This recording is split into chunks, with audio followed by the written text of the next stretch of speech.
Noche de bodas, de Vicente Blasco Ibáñez. Noche de bodas Vicente Blasco Ibáñez. Cuento fue aquel jueves, para Benimaclet, un verdadero día de fiesta. No se tiene con frecuencia la satisfacción de que un hijo del pueblo, un arrapiezo, al que se ha visto corretear por las calles descalzo y con la cara sucia, se convierta, tras años y estudios, en todo un señor cura. Por esto, pocos fueron los que dejaron de asistir a la primera misa que cantaba Visantet, digo mal, don Vicente, el hijo de la Siñá Pascuala y el tío Nelo, conocido por el bollo. Desde la plaza, inundada por el tibio sol de primavera, en cuya atmósfera luminosa moscas y abejorros trazaban sus complicadas contradanzas brillando como chispas de oro, la puerta de la iglesia, enorme boca por la que escapaba el vaho de la multitud, parecía un trozo de negro cielo, en el que se destacaban como simétricas constelaciones los puntos luminosos de los cirios. ¡Qué derroche de cera! Bien se conocía que era la madrina aquella señora de Valencia, de la que los bollos eran arrendatarios, la cual había costeado la carrera del chico. En toda la iglesia no quedaba capillita ni hueco donde no ardiesen cirios. Las arañas, cargadas de velas, centelleaban con irisados reflejos, y al humo de la cera uníase el perfume de las flores, que formaban macizos sobre la mesa del altar, festoneaban las comisas y pendían de las lámparas en apretados manojos. Era antigua la amistad entre la familia de los bollos y la Siñátona y su hija, famosas floristas que tenían su puesto en el mercado de Valencia, y nada más natural que las dos mujeres hubiesen pasado a cuchillo su muerto, matando la venta de una semana para celebrar dignamente la primera misa del hijo de la Siñá Pascuala. Parecía que todas las flores de la vega habían huido para refugiarse allí, empujándose medrosicas hacia la bóveda. El sacramento asomaba entre dos enormes pirámides de rosas, y los santos y ángeles del altar mayor aparecían hundidos hacia el dorado vientre en aquella nube de pétalos y hojas que, a la luz de los cirios, mostraban todas las notas de color, desde el verde esmeralda y el rojo sanguíneo hasta el suave tono del nácar. Aquella muchedumbre, que, estrujándose, olía a lana burda y sudor de salud, sentíase en la iglesia mejor que otras veces, y encontraba cortas las 2 horas de ceremonia. Acostumbrados los más de ellos a recoger como oro los nauseabundos residuos de la ciudad, a revolver a cada instante en sus campos los estercoleros, en los cuales estaba la cosecha futura, su olfato estremecíase con intensa voluptuosidad, halagado por las frescas emanaciones de las rosas y los claveles, los nardos y las azucenas, a las que se unía el oriental perfume del incienso. Sus ojos turbábanse con el incesante centelleo de aquel millar de estrellas rojas, y les causaba extraña embriaguez el dulce lamento de los violines, la grave melopea de los contrabajos, y aquellas voces que desde el coro, con acento teatral, cantaban en un idioma desconocido, todo para mayor gloria del bollo. La muchedumbre estaba satisfecha. Miraba la deslumbrante iglesia como un palacio encantado que fuese suyo. Así, entre músicas, flores e incienso, debía estarse en el cielo, aunque un poco más anchos y sudando menos. Todos se hallaban en la casa de Dios por derecho propio. Aquel que estaba allí arriba, sobre las gradas del altar, cubierto de doradas vestiduras, moviéndose con solemnidad entre azuladas nubecillas, y a quien el predicador dedicaba sus más tonantes períodos, era uno de los suyos, uno más que se libraba del rudo combate con la tierra para hacer concebir incesantemente a sus cansadas entrañas. Los más le habían tirado de la oreja, por ser mayores. Otros habían jugado con él a las chapas, y todos le habían visto ir a Valencia a recoger estiércol con el capazo a la espalda, o arañar con la azada esos pequeños campos de nuestra vega que dan el sustento a toda una familia. Por esto su gloria era la de todos. No había quien no creyese tener su parte en aquel encumbramiento, y las miradas estaban fijas en el altar, en aquel mocetón fornido, moreno, lustroso, resto viviente de la invasión sarracena, que asomaba por entre níveos encajes sus manazas nervudas y vellosas, más acostumbradas a manejar la azada que a tocar con delicadeza los servicios del altar. También él, en ciertos momentos, paseaba su mirada, con expresión de ternura, por aquel apiñado concurso. Sentado en sillón de terciopelo, entre sus dos diáconos, viejos sacerdotes que le habían visto nacer, oía conmovido la voz atronadora del predicador ensalzando la importancia del sacerdote cristiano y elogiando el nuevo combatiente de la fe, que con aquel acto entraba a formar parte de la milicia de la iglesia. Sí, era él. Aquel día se emancipaba de la esclavitud del terruño, entraba en este mundo poderoso que no repara en orígenes. Escala accesible a todos, que se remonta desde el mísero cura, hijo de mendigos, al vicario de Dios. Tenía ante su vista un porvenir inmenso, y todo lo debía a sus protectores, a aquella buena señora, obesa y sudorosa, bajo la mantilla de blonda y el negro traje de terciopelo, y a su hijo, al que el celebrante, por la costumbre de humilde arrendatario, había de llamar siempre el señorito. Los peldaños del altar mayor, que lo elevaban algunos palmos sobre la muchedumbre, percibíalos él en su futura vida, como privilegio moral que había de realzarle sobre todos cuantos le conocieron en su humilde origen. Los más generosos sentimientos le dominaban. Sería humilde, aprovecharía su elevación para el bien, y envolvía en una mirada de inmenso cariño a todas las caras conocidas que estaban abajo, veladas por el intenso vaho de la fiesta.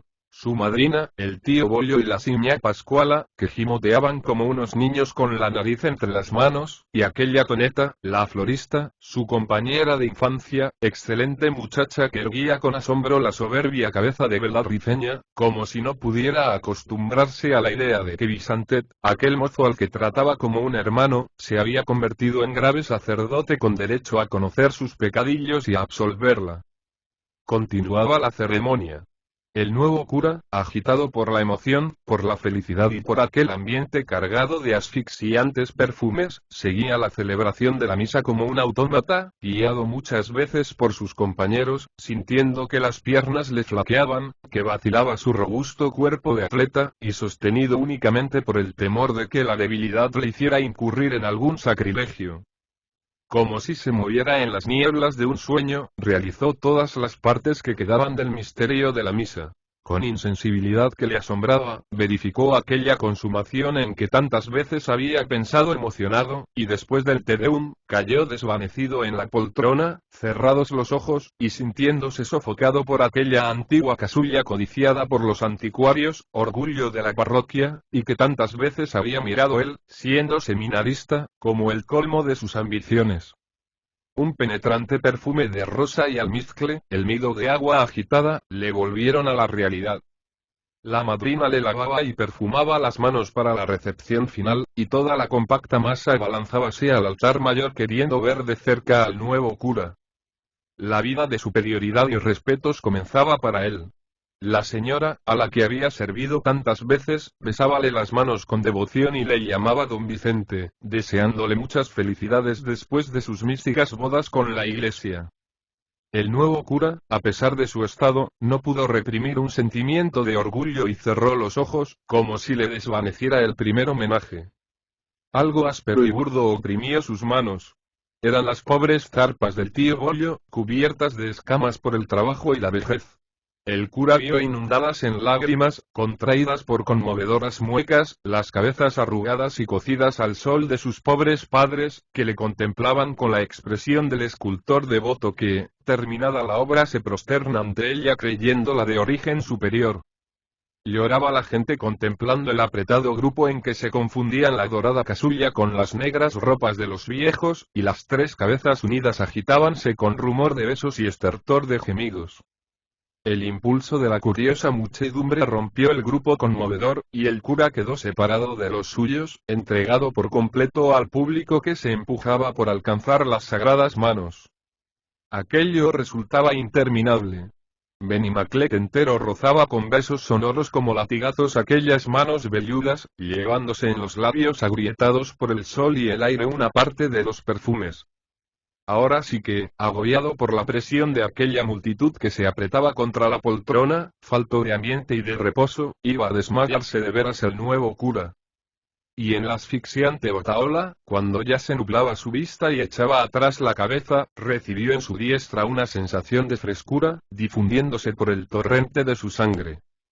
Eran los rojos labios de la buena hermana, de Toneta, que rozaban su epidermis, mientras que sus negros ojos se clavaban en él con forzada gravedad, como si tras ellos culebrease la carcajada inocente de la compañera de juegos protestando contra tanta ceremonia.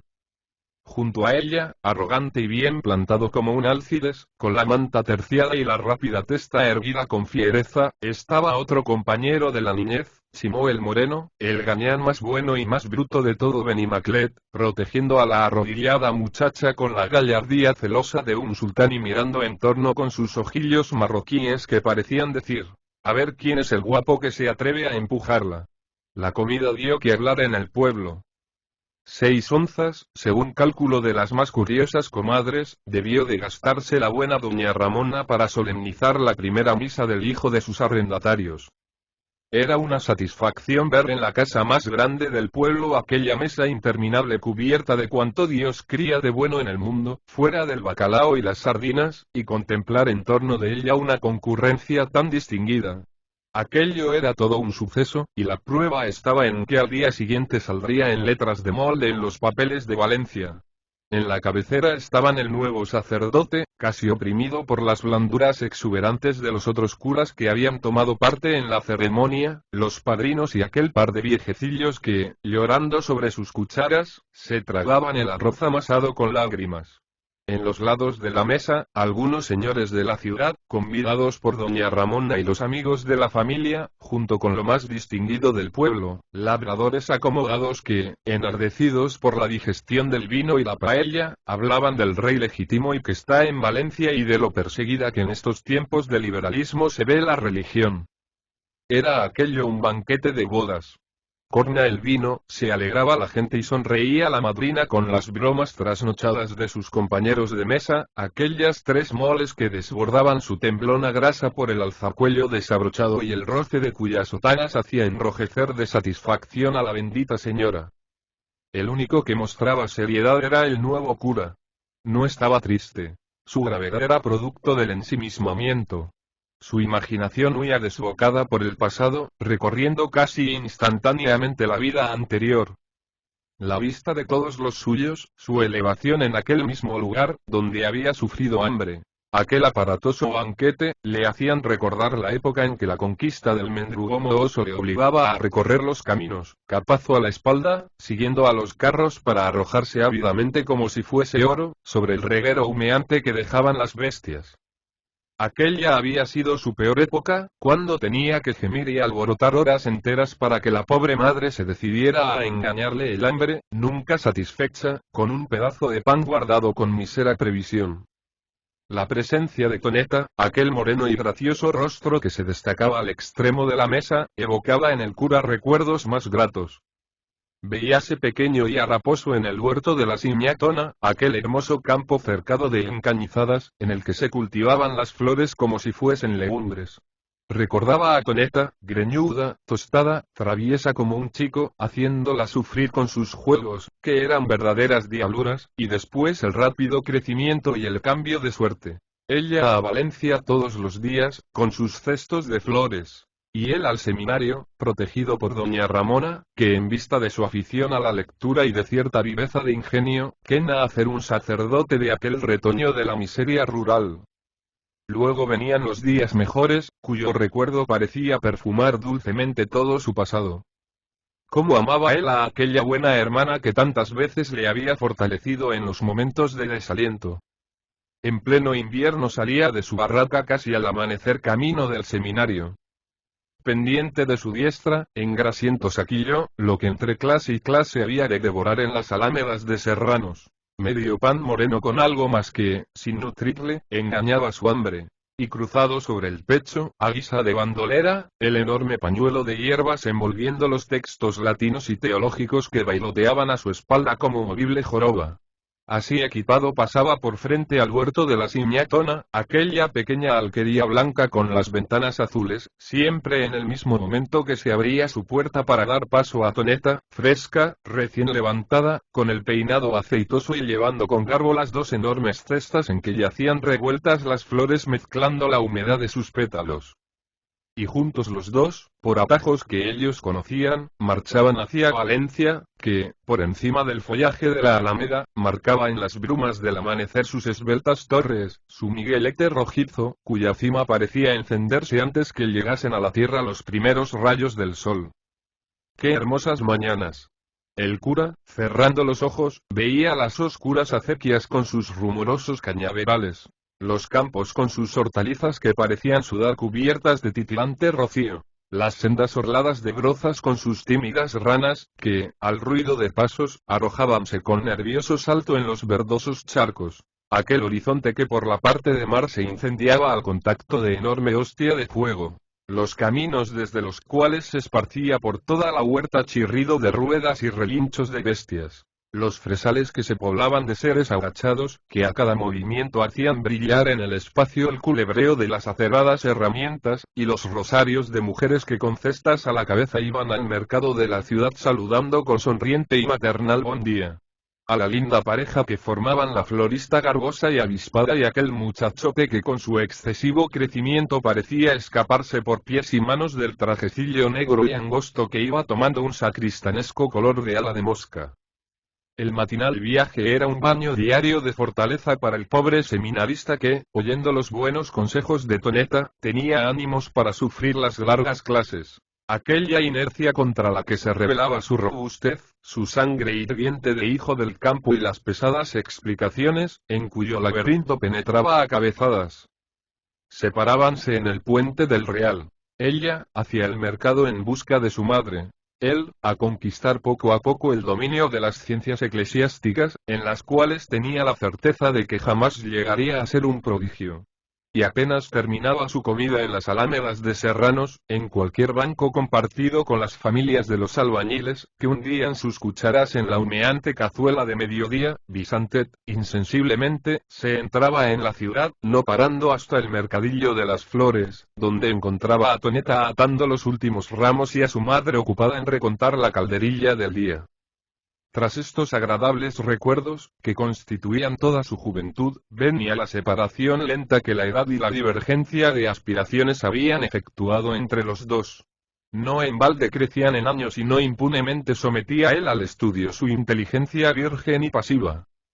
En la última parte de su carrera comenzó a sentir con vehemencia el fervor profesional.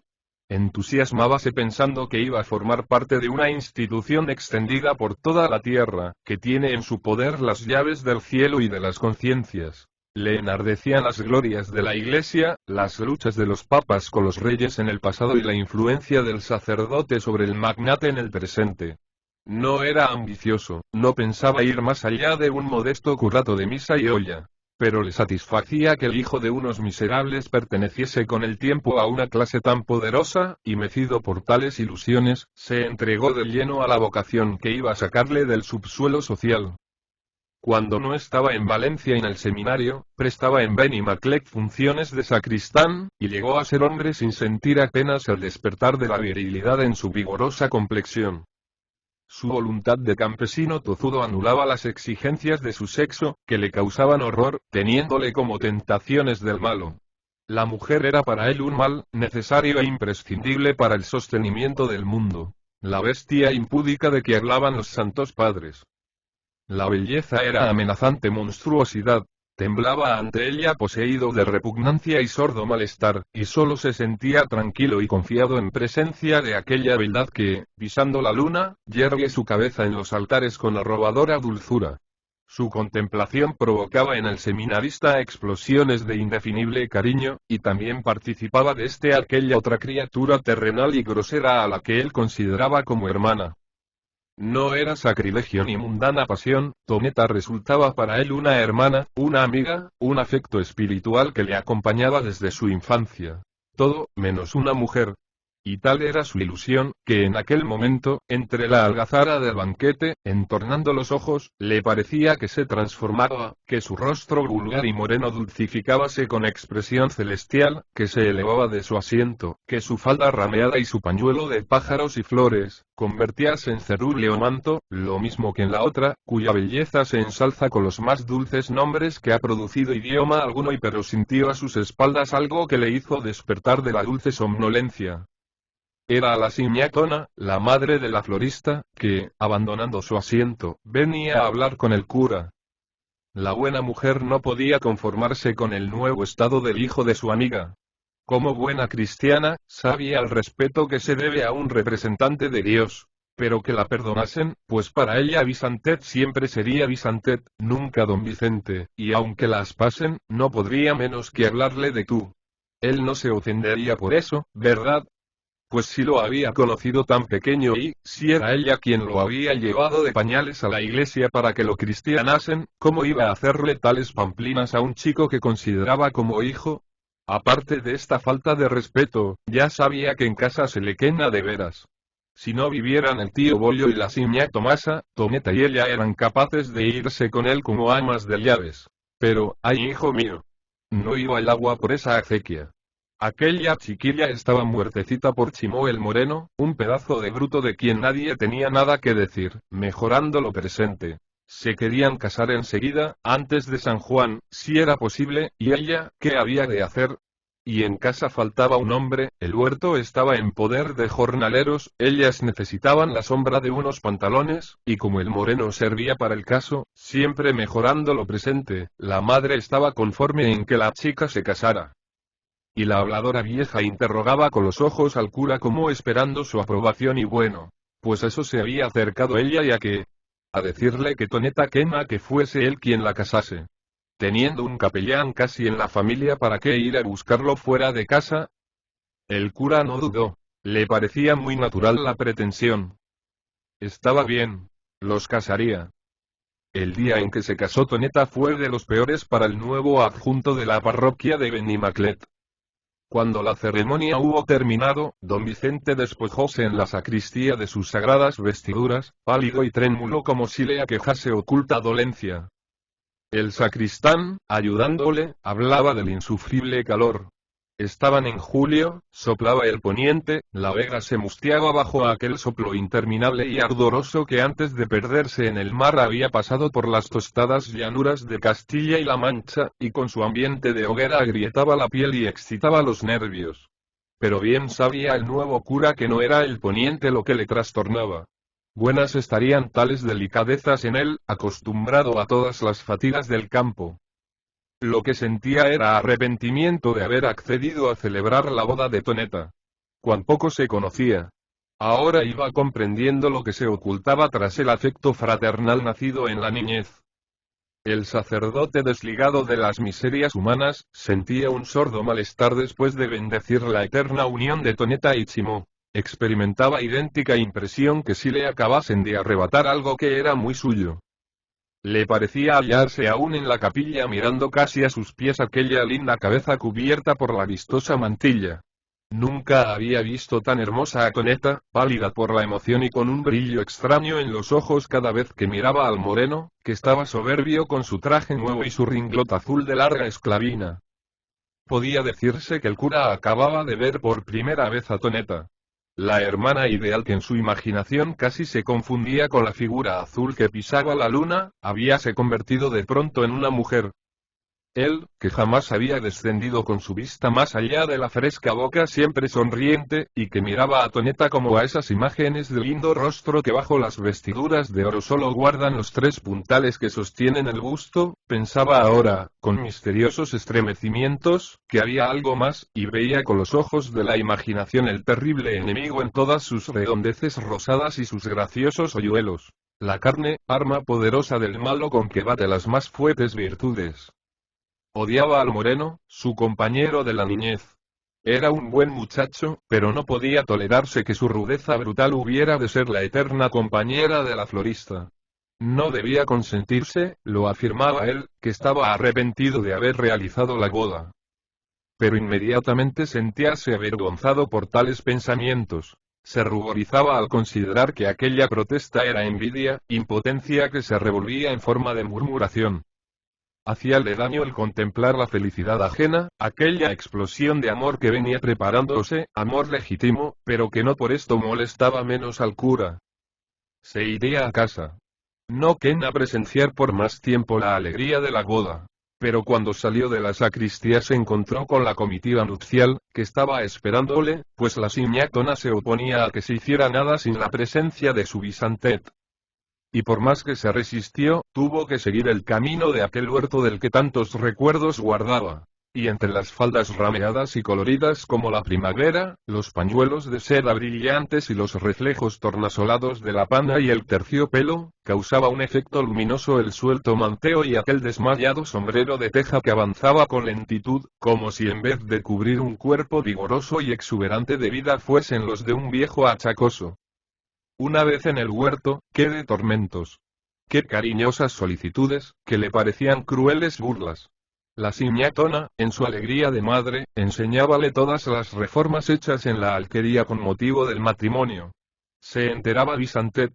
Aquel estudio era el dormitorio de los novios y aquella cama sería la del matrimonio, con su colcha de azulada blancura y complicados arabescos, que a Toneta le habían costado todo un invierno de trabajo. Bien estarían allí los novios. ¡Qué blancura! ¿Eh?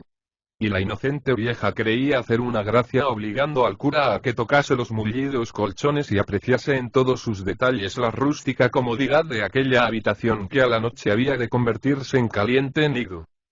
Y después, seguían los tormentos, las intimidades fraternales, que resultaban para él terribles latigazos. Aquel bruto de Moreno que no se recataba de hablar en su presencia, bromeando con sus amigotes sobre lo que ocurriría por la noche, con comentarios tales, que las mujeres chillaban como ratas, y sofocadas de risa le llamaban porc y animal. Y Toneta, que en traje de casa, al aire sus morenos y redondos brazos, se aproximaba a él rozando su sotana con la epidermis fina y caliente, preguntándole qué pensaba de su casamiento y acompañando sus palabras con fijas miradas de aquellos ojos que parecían registrarle hasta las entrañas. Ira de Dios. La gente le hacía tanto caso como si fuese un muerto que hablara. Aquella mujer se atrevía a tratarle con un descuido que no osaría con el gañán más bestia de los que allí estaban. No era un hombre. Era un cura, creía que todos le miraban con respetuosa compasión, y una llamarada de rabia enturbiaba su vista. Bien pagaba los honores de su clase, la elevación sobre la miseria en que nació. Él, el más respetado de la reunión, don Vicente, el gran sacerdote, miraba con envidia a aquellos muchachotes terribles con alpargatas y en mangas de camisa. Hubiera querido ser temido, como ellos, a los que no osaban aproximarse mucho las mujeres por miedo a los audaces pellizcos, y, sobre todo, no inspirar lástima, no ser tenido como una momia santa, en cuyos oídos resbalaban las palabras ardientes sin causar mella. Cada vez se sentía más molesto. Durante la comida estuvo al lado de los novios, sufriendo el ardoroso contacto de aquel cuerpo sano y fragante, que parecía esparcir un perfume de flor carnosa, y que, en la confianza de la impunidad, se revolvía libremente, sin cuidado a empujar, o se inclinaba sobre él, y al decirle insignificantes palabras, le envolvía en su cálido aliento. Y después, aquel Chimó, con su salvaje ingenuidad, creyendo que tras la misa de por la mañana todo era ya legítimo. Corroído por la impaciencia, tomando con sus dedos romos la redonda barbilla de Toneta, entre la algazara de los convidados, y hundiendo las manos bajo la mesa, mientras miraba a lo alto con la expresión inocente del que no ha roto un plato en su vida. Aquello no podía seguir. Don Vicente se sentía enfermo. Oleadas de sangre caldeaban su rostro. Parecíale que el viento seco y ardoroso que inflamaba la piel se había introducido en sus venas, y su olfato dilatábase con nervioso estremecimiento, como excitado por aquel ambiente de pasión carnívora y brutal. No quería ver. Deseaba olvidar, aislarse, sumirse en dulce y apática estupidez. Y, guiado por el instinto, vaciaba su vaso, que la cortesanía labriega cuidaba de tener siempre lleno. Bebía mucho, sin conseguir que aquel sentimiento de envidia y de despecho se amortiguase. Esperaba las nieblas rosadas de una embriaguez ligera, algo semejante a la discreta alegría de sus meriendas de seminarista, cuando, a los postres, él y sus compañeros, con la más absoluta confianza en lo porvenir, soñaban en ser papas o en eclipsar a Bossuet. Pero lo que llegó para él fue una jaqueca insufrible, que doblaba su cabeza como si sobre ella gravitase enorme mole y que le perforaba la frente como un tornillo sin fin. Don Vicente estaba enfermo. La misma Siñatona, reconociéndolo, le permitió, con harto dolor, que se retirara de la fiesta, y el cura, con paso firme, pero con la vista turbia y zumbándole los oídos, se encaminó a su casa, seguido de su alarmada madre, que no quiso permanecer ni un instante más en la boda. No era nada, podía tranquilizarse. El maldito poniente y la agitación del día. No necesitaba más que dormir. Y cuando penetró en su cuarto, en la casita nueva que habitaba en el pueblo desde su primera misa, tiró el sombrero y el manteo y, sin quitarse el alzacuello ni tocar su sotana, se arrojó de bruces, con los brazos extendidos, en su blanca cama de félibe, extinguiéndose inmediatamente los débiles destellos de su razón y sumiéndose en la lobreguez más absoluta. Poblóse la negra inmensidad de puntos rojos, de infinitas y movibles chispas, como si aventasen gigantesca hoguera. Sintió que caía y caía, como si aquel desplome durase años y fuese en una sima sin fondo, hasta que, por fin, experimentó en todo su ser un rudo choque, conmoviéndose de pies a cabeza, y despertó en su cama, tendido sobre el vientre, tal como se había arrojado en ella. Lo primero que el cura pensó fue que había pasado mucho tiempo. Era de noche, por la abierta ventana veíase el cielo azul y diáfano, moteado por la inquieta luz de las estrellas. Don Vicente experimentó la misma impresión de las damas de comedia que al volver en sí lanzaban la sacramental pregunta: ¿en dónde estoy? Su cerebro sentíase abrumado por la pesadez del sueño, discurría con dificultad y tardó en reconocer su cuarto y en recordar cómo había llegado hasta allí.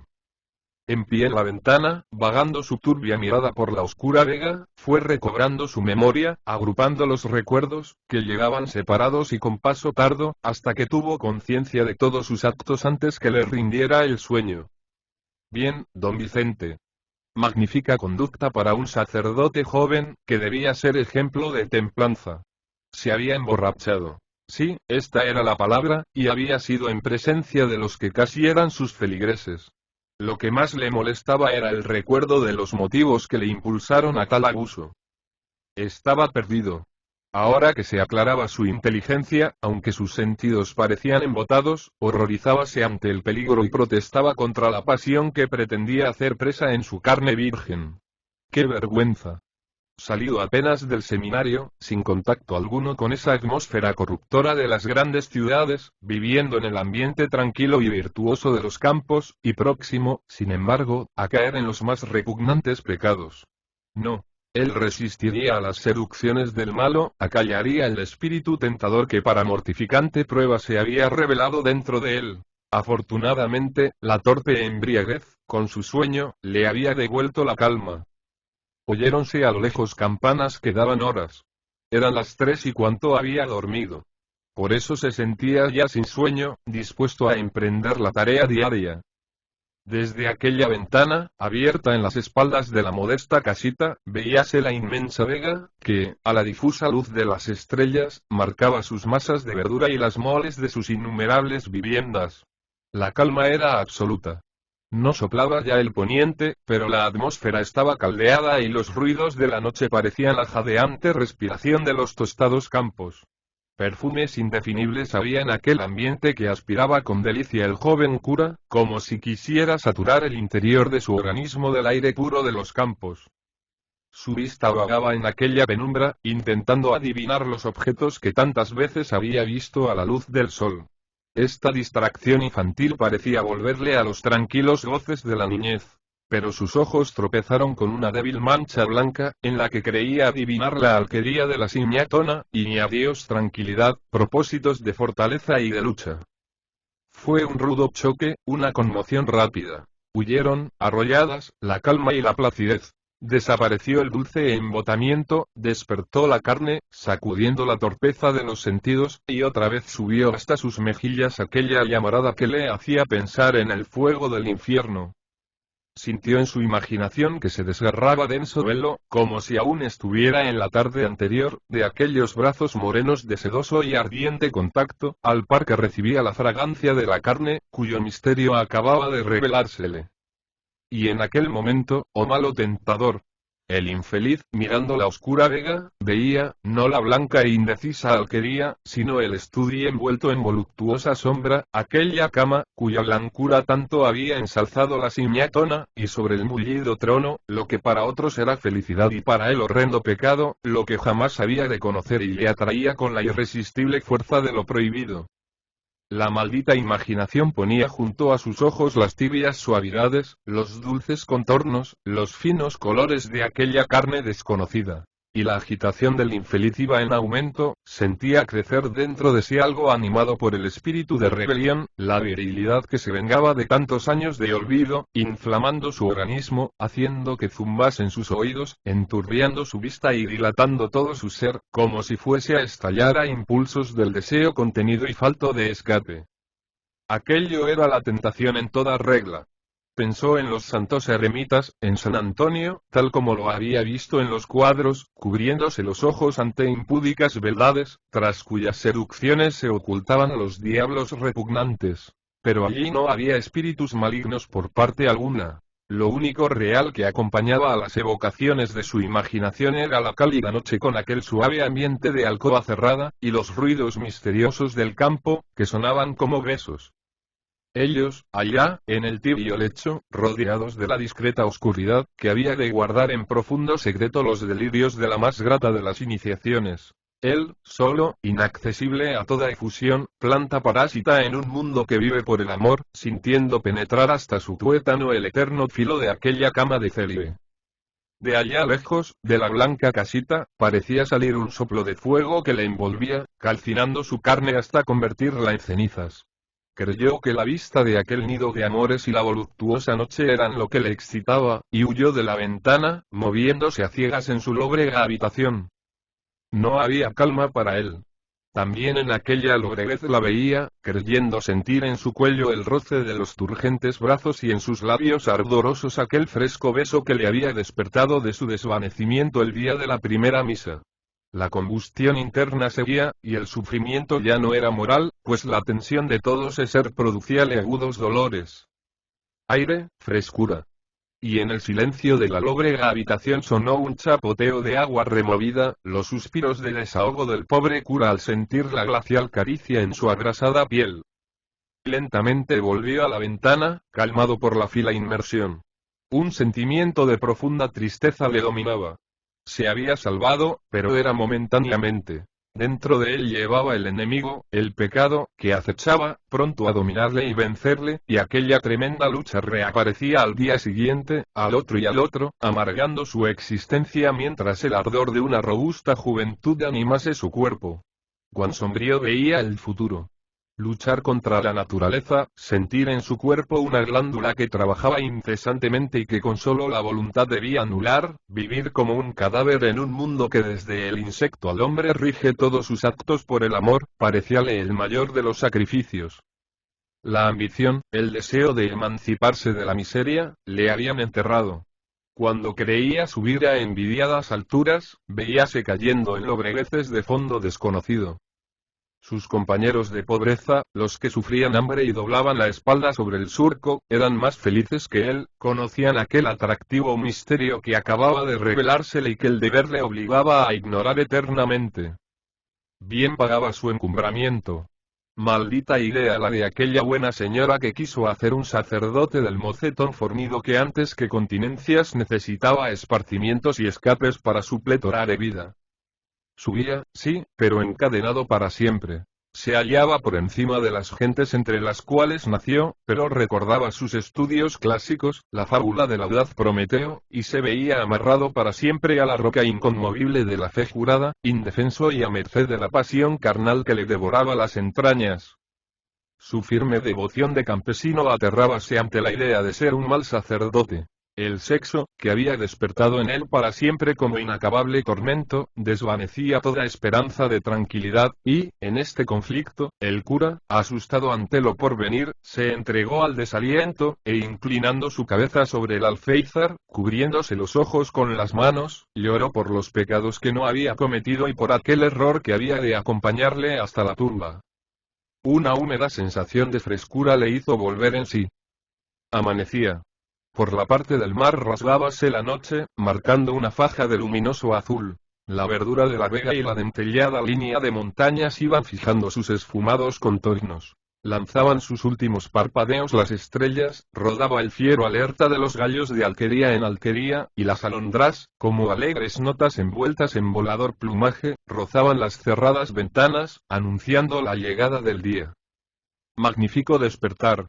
Tal vez a aquella hora, Toneta, recogiéndose el cabello y cubriendo púdicamente con el blanco lienzo los encantos que solo un hombre había de conocer, saltaba de la cama y abría el ventanillo de su estudio para que la fresca aurora purificase el ambiente de pasión y voluptuosidad. El cura salió de su cuarto con los ojos enrojecidos y la frente contraída por penosa arruga, perenne recuerdo de aquella noche de bodas, en que la compañera de su infancia había visto de cerca el amor, y él se había unido con la desesperación, la más fiel de las esposas. Abajo en la cocina, encontró a su madre, que preparaba el desayuno, y la pobre vieja no pudo comprender aquella amarga mirada de reproche que el cura le lanzó al pasar. Paseó maquinalmente por el corral, hasta que sus pies tropezaron con una espuerta de esparto, vieja, rota, cubierta por una costra de basura, igual a la que él llevaba a la espalda cuando niño. Era el pasado, que reaparecía para echarle en cara su infelicidad. No se había emancipado de la miseria de su clase. Pues ya lo tenía todo. Que comiera, que se regodeara con la satisfacción de ser considerado como un ser superior. Lo otro, lo desconocido, lo que le hacía temblar con intensa emoción, era para los infelices, para los que luchaban por la vida. El cura gimió con desesperación, sintiendo en torno de él el vacío y la frialdad, pensando que si sus manos, ahora consagradas, hubiesen seguido porteando el mismo capazo, estaría en tal instante arrebujado en aquella blanda cama del estudio nupcial, viendo cómo Toneta, al aire sus hermosos brazos y marcada bajo el fino lienzo su robustez armoniosa, se contemplaba en el espejo, sonriendo ruborizada con los recuerdos de la noche de bodas. Y el pobre cura lloró como un niño. Lloró hasta que el esquilón de la iglesia, con su gangueo de vieja, comenzó a llamarle a la misa primera.